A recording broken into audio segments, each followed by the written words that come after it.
নমস্কার, জয় শ্রী গণেশ। স্বাগতম আপনাদের প্রত্যেককে আজকের বিশেষ পর্বের অনুষ্ঠানে। আজকে আলোচনা করব যে রাশিটিকে নিয়ে, রাশিটি মীন, পাইসেস। মীন রাশির অ্যাকচুয়ালি অষ্টম পতি হচ্ছে শুক্র। অষ্টম ছাড়াও মীনের তৃতীয় পতিও শুক্র। এই শুক্র মীন রাশির জীবনের যত পরিবর্তনের কারণ। আমরা অনেকেই বলি যে না না মীন রাশির তো ম্যারেজ লাইফ নিয়ে অসুবিধা হয়। এটা তো অনেকের ক্ষেত্রেই প্র্যাকটিক্যাল। আপনারা দেখেছেন যে মীন রাশি জাতক জাতিকাদের ম্যারেজ লাইফ নিয়ে একটা ডিস্টারবেন্স আসে, একটা সমস্যা আসে। আপনারা অনেক সময় সেই সমস্যাটাকে নিয়ন্ত্রণ করতে চান, কিন্তু নিয়ন্ত্রণ করতে পারেন না। আমি আপনাদের একটা ছোট্ট কথা বলে দেবো। হ্যাঁ, মীন রাশিকে বিয়ে করার সময় সবসময় সেফ থাকতে হয়। কোথায় বিয়ে করছেন, কি বিষয় আছে সেখানে, এই ম্যাটারগুলো যত ভালো করে বুঝতে পারবেন তত সেফ থাকবেন, ভালো থাকবেন। আর এই ম্যাটারটাকে যদি বুঝতে না পারেন তাহলে প্রবলেমের সলিউশন হবে না। মানে মীন রাশির জাতক জাতিকাদের ক্ষেত্রে এই কথাটা খুব ইম্পর্টেন্ট যে ম্যারেজ লাইফটা আপনার লাইফে একটা অন্যতম বিষয়। আমি আসবো ম্যারেজ লাইফ নিয়েও কিছু প্রেডিকশন রাখবো। তবে বলে রাখি, বর্তমানে মীনের সপ্তমে আছেন শুক্র। শুক্র মীন রাশির ক্ষেত্রে দুর্বল প্ল্যানেট, নিচস্থ প্ল্যানেট হয়ে রয়েছে বর্তমান। ম্যারেজের জায়গাটা নিয়ে কিন্তু ভুগছেন কম বেশি। ম্যারেজ বলি, পার্সোনাল লাইফের কথা বলি, খুব যে ভালোভাবে চলছে না এই কথাটা কিন্তু খুব কনফার্ম। আপনি চাইছেন অবশ্য ভালোভাবে চালানোর জন্য, আপনি অবশ্যই চাইছেন বিষয়টাকে যাতে সুন্দরভাবে, আরো সুন্দরভাবে নিয়ন্ত্রণ করে চালানো যায়। বাট দিন শেষে সেই নিয়ন্ত্রণের ক্ষেত্রে একটা বড় অভাব কিন্তু মীন রাশির তৈরি হয়েছে। কি হয়েছে? তো অনেকেই বলবেন, দাদা কথাটা তো ভুল বলেননি, কথাটা তো 100% ঠিক, কিন্তু কি করা যায়? শুক্র বেসিক্যালি স্ট্রং হবে 2 সেপ্টেম্বর। কিন্তু এটা যেমন একটা খুব সত্য কথা যে হ্যাঁ, সত্যিই শুক্র স্ট্রং হতে চলেছে 2 সেপ্টেম্বর। প্রায় 4 মাস, 3.5 মাস তার এক ধরনের ফলাফল, দিন 15 তার আরেক ধরনের ফলাফল। কিন্তু এই 4 মাসটা না আপনার লাইফে, আমি বলে দিই, মীন রাশি যাদের একটা ব্যাপক পরিবর্তনকে রিপ্রেজেন্ট করে। আপনাদের লাইফে একটা বড় পরিবর্তনকে রিপ্রেজেন্ট করে, একটা ব্যাপক পরিবর্তনকে রিপ্রেজেন্ট করে। যে পরিবর্তন আপনি চাইছেন কিন্তু হচ্ছে না, হ্যাঁ, যে পরিবর্তন আপনি নানাভাবে করতে চাইছেন, যে পরিবর্তন আপনি নানাভাবে করতে চান, কিন্তু সেই পরিবর্তনটা আপনার হয়েও হচ্ছে না, এরকম ক্ষেত্রেও বেশ কিছু পরিবর্তন আমরা দেখতে পারবো। মিনের পরিবর্তন আছে, এবং আমি যদি খুব স্পেসিফিক ভাবে বলি, 2 সেপ্টেম্বর থেকে 3 অক্টোবর যখন ডিরেক্ট বা মার্গী শুক্র থাকবে আপনার অষ্টমে, অষ্টমপতি অষ্টমে, তৃতীয়পতি সক্ষেত্রস্থ। অনেকের ক্ষেত্রে দেখবেন এই যে আইনি জটিলতা বা বিভিন্ন রকম এই জটিল বিষয়গুলোর অ্যাটাচমেন্ট তৈরি হয়ে গিয়েছে, তারা অনেকটা বেশি শাইন করতে পারবেন, তারা অনেকটা বেশি গ্রোথ করতে পারবেন, তারা অনেকটা বেশি ডেভেলপমেন্ট করতে পারবেন। যে আপনার শাইন করার টেন্ডেন্সিটা আরো বেশি বাড়বে, মীন রাশির ক্ষেত্রেই বলছি। তবে মীনের লাইফে একটা বড় রদবদল আছে।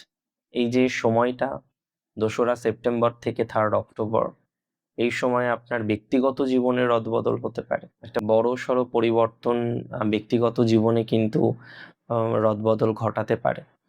এবং একই সাথে আমি বলবো, যারা ম্যারেজ লাইফে আজকে অত্যন্ত প্যাথেটিক সিচুয়েশনের মধ্যে আছেন, ডিসিশনই নিতে পারছেন না কি করা উচিত, কোন দিকে যাওয়া উচিত, বারবার ভাবছেন যে না এবার ডিসিশন নিয়ে ফেলবো, এবার ডিসিশন নিয়ে ফেলবো, কিন্তু সেই ডিসিশন আপনি নিয়েও নিতে পারছেন না, সেই ডিসিশন আপনার লাইফে এসেও আসছে না। আমি আপনাদের জানাতে চাই, এবার কিন্তু একটা প্রপার ডিসিশন নেওয়ার টেন্ডেন্সি আপনাদের ক্ষেত্রে তৈরি হয়ে যাবে। ম্যারেজ লাইফ রিলেটেড বিষয়ে একটা প্রপার ডিসিশন আপনি নিতে পারবেন। ম্যারেজ লাইফের ক্ষেত্রে একটা প্রপার সিদ্ধান্ত আপনার জীবনচক্রে নেওয়া সম্ভব হবে। ম্যারেজ লাইফের ক্ষেত্রে একটা প্রপার সিদ্ধান্ত নিয়ে পথ চলাটার যে পসিবিলিটিস থাকে, সেটা কিন্তু এবার সম্ভব হয়ে যাবে।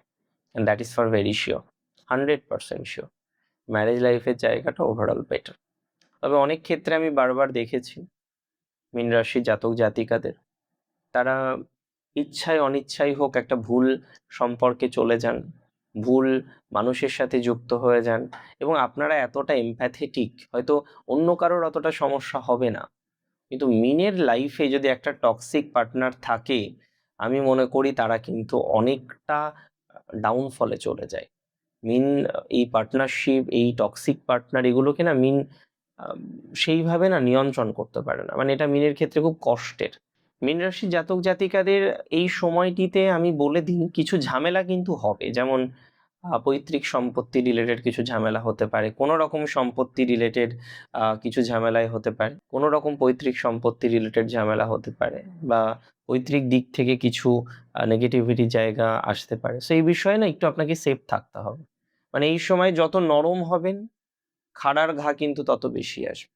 যত নরম হবেন, খাড়ার ঘা তত বেশি আসবে, তত বেশি ডিস্টারবেন্স আসবে। সবার জন্য আপনি অ্যাভেলেবল, এই ব্যাপারটা কিন্তু তৈরি করা যাবে না। সবার জন্য অ্যাভেলেবল এই ব্যাপারটা তৈরি করলে কিন্তু প্রবলেমের মধ্যে পড়ে যাবে। আর যাই করুন না করুন, সবার জন্য অ্যাভেলেবল হবেন না, এটা মাথায় রাখুন। সবার জন্য অ্যাভেলেবল হলে কিন্তু বিপদ। নরম জায়গায় ঘাটা বেশি লাগে, এটা মাথায় রাখবেন, কষ্টটা বেশি হয়। সেই মানুষটিকে বেশি কষ্ট পেতে হয় যে বেশি সহজ, যে বেশি সরল, এটা একটু মাথায় রাখতে হবে। মীন রাশির জাতক জাতিকাদের লাইফের অনেকটা টক্সিসিটির পরিবর্তন হতে পারে, অনেক মানুষের পরিবর্তন হতে পারে। চেনা মানুষ কিছু অচেনা হতে পারে, অচেনা কিছু মানুষ তারা চেনা হতে পারে। মানে এই সময় আপনার পরিবর্তন হবে সম্পর্কে, পার্সোনাল লাইফে। চেনা মানুষগুলির ক্ষেত্রে যাদেরকে চোখ বুজে বিশ্বাস করতেন, যাদেরকে মনে করতেন যে না এদেরকে বিশ্বাস করা যায়, আজকে হঠাৎ করে গিয়ে মনে হতে পারে ইস এই মানুষগুলিকে বিশ্বাস করেছিলাম, এতটা ঠকালো। মিনের ফাইন্যান্সটাও এই সময় ম্যানেজ করাটা খুব দরকার। আমি বলবো না যে ফাইন্যান্সিয়াল প্রচন্ড ডিস্টারবেন্স চলে আসবে এতটাই যে আপনি আর সার্ভাইভ করতে পারবেন না, এতটা নেগেটিভ আমার কখনোই মনে হয়নি বা এখনো মনে হচ্ছে না।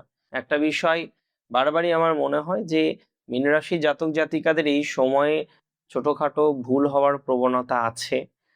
কিছু আবেগবশত টাকা পয়সা লেনদেন হতে পারে, যেটা আপনাকে পরবর্তীকালে বিপদের মধ্যে ফেলবে।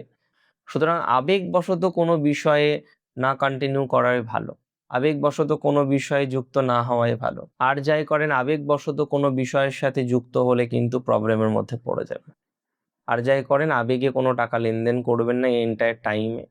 যদিও মধ্যম প্রকৃতির সময়, আমি বলবো না সব দিক থেকে ভালো। হয়তো কিছু কিছু ক্ষেত্রে মানসিক চাপও বাড়বে, কিছু কিছু ক্ষেত্রে নতুন লেসন বা নতুন শিক্ষণীয় বিষয় আপনার সাথে কানেক্টেড হতে পারে, এবং সেই বিষয়ে কিন্তু আপনাকে একটু সেফ থাকতে হবে। গুরুজনদের সাথে ভালো বিহেভিয়ার রাখুন, ভালো বিহেভিয়ারাল প্যাটার্ন রাখুন, ভালো সম্পর্ক রাখুন, গুরুজনদের সাথে ভালো বন্ডিং রাখুন। তাতে আমার মনে হয় শাইনিংয়ের যে মাত্রাটা সেটা আরও বেশি বাড়তে পারে, শাইনিং বেশি হবে, ভালো শাইনিং করতে পারবেন। আর টেনশন করবেন না, যে কোনো ছোটোখাটো বিষয় হোক বড় বিষয় হোক, একটা হ্যাভক টেনশনের মধ্যে পড়ে গেলেন এরকম কিছু দরকার নেই। একদম লাইফ যেভাবে চলছে চলুক। এই সময় বিলাসিতা, খরচ করা, সম্পর্কের মানুষ, ব্যক্তিগত প্রিয় মানুষ এদেরকে একটু চিনতে হবে নতুন করে। অনেক ক্ষেত্রে পরিবর্তন হবে, অনেক ক্ষেত্রে চেঞ্জ হবে, নতুন মানুষের অ্যাটাচমেন্ট হতে পারে, নতুন মানুষের সাথে কোলাবোরেশন হতে পারে, নতুন কাউকে পেতে পারেন লাইফ, এটার প্রবণতা খুব বেশি। এবং তার থেকেও ইম্পর্টেন্ট হচ্ছে কিছু সম্পর্কের রদবদল ঘটবে।